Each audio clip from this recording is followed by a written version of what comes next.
Welcome to the Honor Movement, where we always take the vertical approach. Well, I have a tremendous honor of sitting down with my friend Melau, who I've just recently met this week.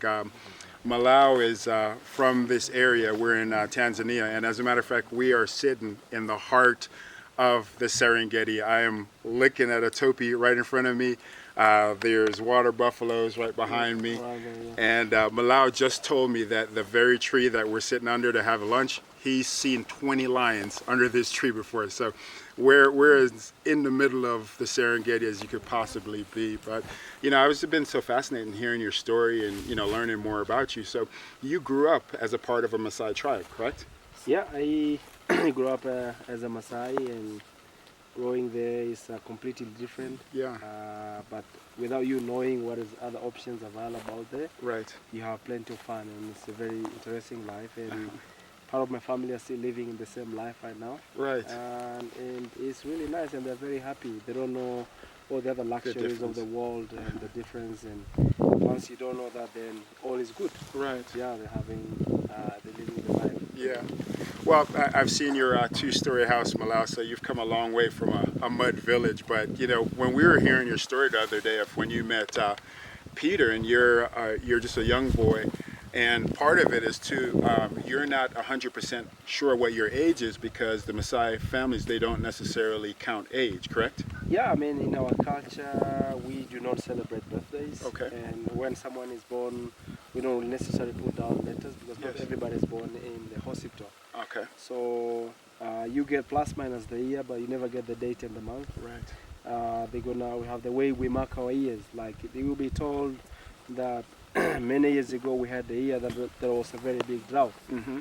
And that year, that's when you're born. Okay. And also, it was right in the middle. Just basically in an event, yeah. An event, and then that event, if you can ask, like, when was that year, you can know what year, and they'll tell you, like, it was close to rain season, or dry season, or during rain season. So when you know that, the plus minus is going to be either what month. Okay. So you get close to what month, but a year normally is close to accurate. Yes. But the dates and the months, they are never like 100% right. Yeah. So, and well, you know, this is what, you know, when we sat down with Peter, I mean, I was blown away by that story. I almost started crying right there at the table.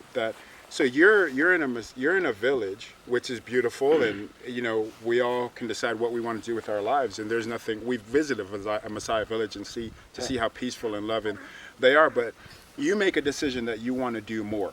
Yeah. And you go to this hotel, and what were you thinking when you saw Peter?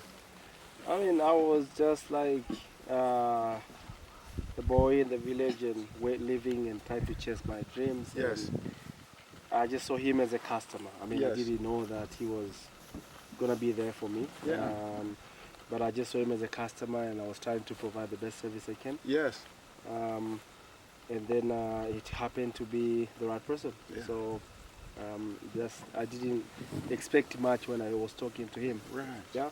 So, you know, we interviewed also our good friend Peter, and when Peter came here on safari once and met Melau as a boy working in a hotel, and they had this interaction, Peter ends up paying for Melau to go to college. But I thought it was so impressive that, okay, he says, you tell him I would love to go to college. Yeah. He finds a way. He says, okay, I'm going to pay for this, but you're ready the next day. We're having a conversation, a genuine conversation. How did you get here, and what's your plan?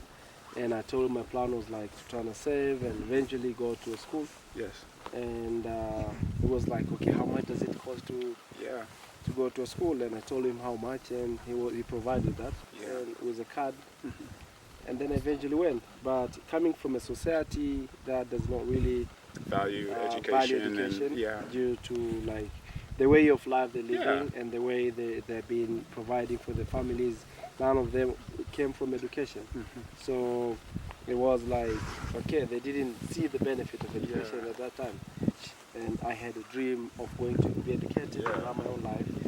And I have come through different development and coming from different stages, and having been like a butler, having been a waiter, having been Yes. a guide, having been assistant manager to a general manager, just by focusing on developing yourself and chasing who you really want, Yeah. what you want. Just be yourself, and everything is possible. And try the best you can Yeah. to do what you really want to do. Yeah. There's so much you can see.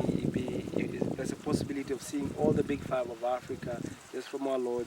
It's a culture of my culture, the Maasai people, who are happy to show you around and expose you to this amazing culture and take you and see the lions and come back and enjoy the horse shower and drinks by the fire. Yeah. So if you guys seeing this, welcome to Tanzania, welcome to TASA. Yeah. Yeah. Well, if you get a chance, please, if you have the opportunity, please visit Melau and the Tasa Lodge. This is, I can't tell you how transforming this opportunity has been for me. So, you know, we always say this, and I hope Melau has proven this for you right now, that us humans, we're not as bad as they say that we are, and we should never forget that the next generation is watching.